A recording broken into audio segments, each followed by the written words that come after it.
안녕하세요. 오늘은 그 비트코인 그 전반적으로 공부하시기 좋은 그런 자료들을 좀 소개를 해드리고, 또 한 가지는 이게 제가 그 주변 분들한테 비트코인을 좀 설명을 하다 보니까 반응이 국가 이 정부에 대한 신뢰가 있으면서도 없는, 이게 이게 되게 오묘한 그런 관념이 있으시더라고요. 그러니까 뭐 그럴 수도 있죠. 저희도 뭐 어느 순간에는 좀 국가에서 하는 정책들이 신뢰가 가다가도 또 어느 순간에는 또 그런 것들이 다 좀 저희 신뢰를 좀 저버리는 그런 경우가 있을 수가 있잖아요. 그래서 제가 오늘 대화를 하다 보니까 이제 그분께서 하시는 말씀이 무슨 뭐 국가가 개인에게 손해를 입혔다. 그거를 국가에서 100% 인정을 하더라도 그 피해를 입은 사람한테 20%만 그 손해배상을 해주겠다. 뭐 이런 판결이 있었다고 그런 말씀을 하시더라고요. 그래서 그러면서도 또 이 지금 법정화폐, 그러니까 비트코인을 잘 안 받아들이는 그 결정적인 원인은 저는 그 법정화폐에 대한 믿음이라고 생각을 하거든요. 이 원화 달러 이런 그 나라의 그 법정화폐가 그것만 돈이라고 하는 강력한 신념이 있기 때문에 비트코인이나 뭐 금은 뭐 좋은 평가를 받고 있지만 비트코인이 이 자산이라는 거, 화폐라는 거를 못 받아들이더라고요. 그게 정부의 권한 아니면 감히 화폐라고 할 수 있냐? 뭐 그 국가에 대한 신뢰가 있으면서 또 신뢰가 없으셔. 그러니까 약간 그러니까 뭔가 국가에 대한 입장이 물론 한쪽으로 정확할 필요는 없지만 아무튼 그래서 제가 봤을 때 법정화폐에 대한 신뢰가 굉장히 강하기 때문에 제가 아무리 설명을 해도 안 믿으시는 것 같아요. 그래서 오늘은 오태민 교수님, 제가 특히 제가 인상 깊게 봤던 그런 영상 목록들을 좀 소개를 해드리고, 여기 한 5, 6분은 여러분이 좀 들으시면 충격받으실 내용이기도 하지만 이거는 사실이거든요. 그래서 이거는 좀 영상을 틀어드리고 제가 말씀을 다시 할게요. 단지 이런 거죠. 국민들이 이자율을 낮추거나 돈을 더 찍어내는 걸 모두 동시에 인지한다면 인플레이션을 만들 효과가 없어져요. 왜냐하면 돈을 2배로 늘리면 커피값도 2배로 늘어나고 담배값도 2배로 늘어나고 밥값도 2배로 늘어날 걸 알기 때문에 상인이건 소비자건 행동을 하나도 바꾸지 않습니다. 그럼 행동을 하나도 바꾸지 않는데 뭐하러 애써서 돈을 찍어내겠어요. 그런데 놀라운 일이 발생합니다.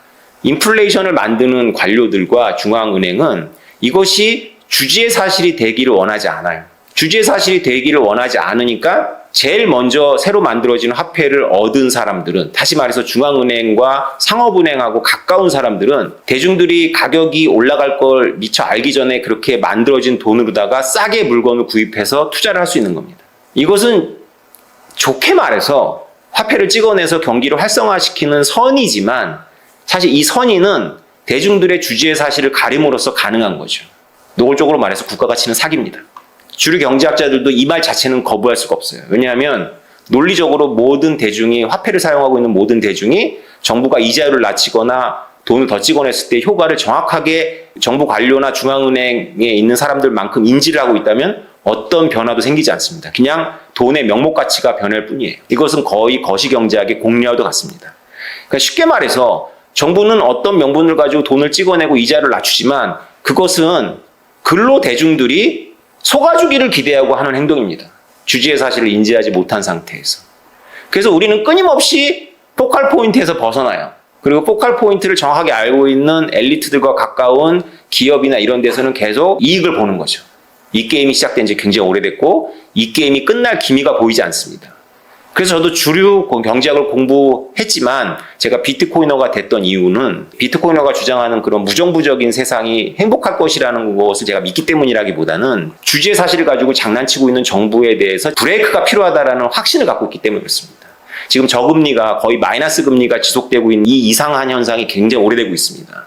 언젠가는 붕괴될 수밖에 없는 그런 이상한 시스템입니다. 왜냐? 대중들이 계속 속진 않거든요. 다만 주제 사실을 이렇게 조금씩 속이면 대중들이 도저히 믿을 수 있는 것이 없다라는 생각만 더 들어요. 그래서 결국에는 나중에는 어떤 상태가 되냐면 백약이 무효가 된 상태가 됩니다. 정부가 무슨 말을 해도 대중이 믿지 않는 거죠. 정부가 무슨 말을 해도 대중이 믿지 않고 자신의 자산을 한국 사람들이 묻고 있잖아요. 어디다가. 정부가 뭐라고 하든지 간에 정부의 주제 사실을 비웃고 우리나라 대중들이 스스로 포컬 포인트를 만들었잖아요. 그게 뭐예요? 부동산, 아파트입니다. 강남 아파트가 그러니까 우리나라의 뭐라고요?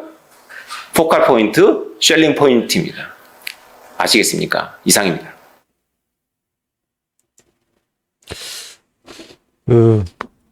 이 내용 전반부에는 이제 주지의 사실하고 그 포컬 포인트에 대해서 이제 설명이 나오는데 자세한 영상은 여기 음달책방 이 채널 가셔가지고 이 영상을 참고하시면 좋고, 이 내용을 한번 다시 요약하자면 그 정부가 화폐 발행하는 행위 자체가 인플레이션을 일으키는 행위 자체가 뭐 선의로 하든 어쨌든 그 근로 대중들이 그 부를 뺏기는 그런 현상이 일어난다는 거죠, 결과적으로. 그래서 정부가 이제 근로 대중들이 이게 돈을 찍어내도 아무런 일이 안 일어나는 것처럼 믿어주길 바라고 이 행위를 계속 한다는 거예요. 그러니까 사기친다는 거죠. 이게 근데 오태민 교수님은 이게 이제 갈 때까지 갔다. 이게 끝날 기미가 보이지 않는다. 이게 뭔가 브레이크가 필요한 상태다. 그래서 본인께서 비트코이너가 됐다는 말씀을 하신 거예요. 그래서 여러분도 좀 곰곰이 생각을 해보시고 내가 믿고 있는 법정화폐가 정말 나에게 신뢰를 주고 있는가를 한번 고민을 해보셨으면 좋겠어요. 그리고 이제 제가 설명을 드린다고는 드리는데 뭔가 좀 체계가 안 잡힌 것 같아서 여러분들이 이제 읽고 조금 비트코인을 쉽게 받아들일 수 있는 책을 좀 소개를 해드리려고 하거든요. 물론 여러분들이 그 먹고 사는데 바쁘기 때문에 책 읽을 시간이 어딨냐, 저도 공감합니다. 그리고 특히 뭐 아이도 있고 뭐 부모님을 모시거나 이러면 가족들도 부양을 해야 되기 때문에 더 시간이 없으시겠죠. 근데 이제 저는 이런 말씀을 드리고 싶어요. 뭐 옛날에 어떤 교수가 뭐 빈 통을 들고 와서 거기다가 자갈을 큰 돌멩이를 넣고 그 다음에 작은 자갈을 넣고 마지막에 모래를 넣고 마지막에 커피를 부었다. 그러니까 그거를 이제 모래부터 넣으면은 거기에 자갈이 큰 돌멩이가 안 들어갈 거 아니에요. 그러니까 인생에 있어서 뭔가 우선순위가 가장 큰 거부터 하고 그 다음에 그 뭐 작은 돌멩이 넣고 그 다음에 모래 넣고 그 다음에 커피를 넣으면 중요한 것부터 하면 계속 다른 것들도 할 수 있다는 거죠.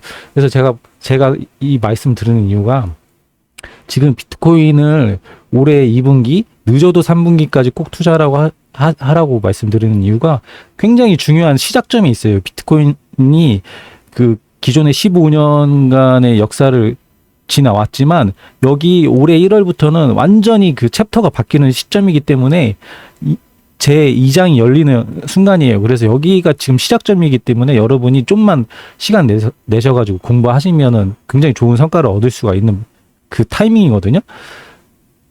그래서 여러분들이 물론 뭐 가족 돌보고 이거 다 가족 돌보는 거 외에 제가 그냥 노골적으로 말씀드려서 직장에서 뭐 하는 것보다 이게 더 중요하세요. 지금 여러분 일생일대에서 여기 비트코인 관련된 책을 읽고 비트코인을 이해하는 것보다 더 중요한 건 가족 관련된 일 빼고는 없어요. 제가 다 넣고. 그러면 이 말은 반대로 뭐예요? 여러분들이 이 일을 안 하고 그냥 지나친 이 시간을 올해 2분기, 3분기를 지나치고 비트코인을 안 샀다. 하나도 안 샀다. 그럼 이 말은 뭐예요? 여러분 일생일대에 최고로 후회하는 일들 중에 하나로 비트코인을 공부하지 않은 거가 되는 거예요. 제가 장담하고 여러분들이 공부하시면 비트코인 이해하시면 여러분 일생일대 여러분 인생 중에서 여러분이 잘한 거 손에 꼽은 것 중에 하나로 비트코인 이해해서 투자한 거가 들어간다고 제가 장담을 할게요. 좀 열번을 토했는데 좀 아무튼 여러분 좀 지금 시간 있으니까 공부하시라고 소개해드릴게요. 이거 봉현이 형이라는 필명을 가진 분이 지으신 나는 월급날 비트코인을 산다. 제가 책을 다 읽은 건 아니고 이분들이 그 인터뷰나 영상 보면은 책의 난이도가 어떨까 쉽게 읽혀질까 그런 거를 제가 그냥 가늠해서 말씀을 드리는 거예요. 이거 먼저 읽으시는 게 좋으실 것 같아요. 나는 월급날 비트코인을 산다. 18,000원 주고 그냥 사세요. 그리고 비트코인 슈퍼사이클 이거 신민철이라는 작가분이 쓰신 거 이 책도 그냥 22,000원 주고 그냥 사세요. 사서 꼭 읽으세요. 그 다음에 달러는 왜 비트코인을 싫어하는가? 이건 싸죠. 15,000원. 이거 사서 이거 다 읽으셔야 돼요. 그리고 마지막으로 더 그레이트 비트코인. 이건 좀 비싸요. 31,000원. 여기까지 읽으시면 되고 좀 더 그 비트코인에 대한 기술적인 부분들이 궁금하시다. 그러면은 이거 사서 읽으시면 돼요. 그리고 이거는 엘살바도르 그 공립학교에서 교육한 자료인데 이게 지금 다운받을 수 있는 경로는 저는 그 트위터에서 아토믹님이 번역한 거 지금 다운받은 거거든요. 이것도 여러분들이 한번 아토믹님 트위터 게시글 봐가지고 다운받으실 수 있으면 받으셔가지고 요걸로도 한번 공부하시면 좋으실 것 같고요. 아니 그 자세한 내용은 모르겠는데 좀 쉽다고 하는 것 같아요. 그러니까 이거는 교보문고만 팔거든요. 21가지 교훈 요것도 뭐 좀 시간이 있으신 분들은 추가로 더 읽어보시길 권할게요. 그래서 아직 시간이 있으니까 너무 조급하게 생각하지 마시고 가격이 좀 올라가더라도 너무 불안해하지 마시고 한 3월달 안으로 좀 공부 어느 정도 하신 다음에 투자하는 걸로 결정하셨으면 좋겠습니다. 감사합니다.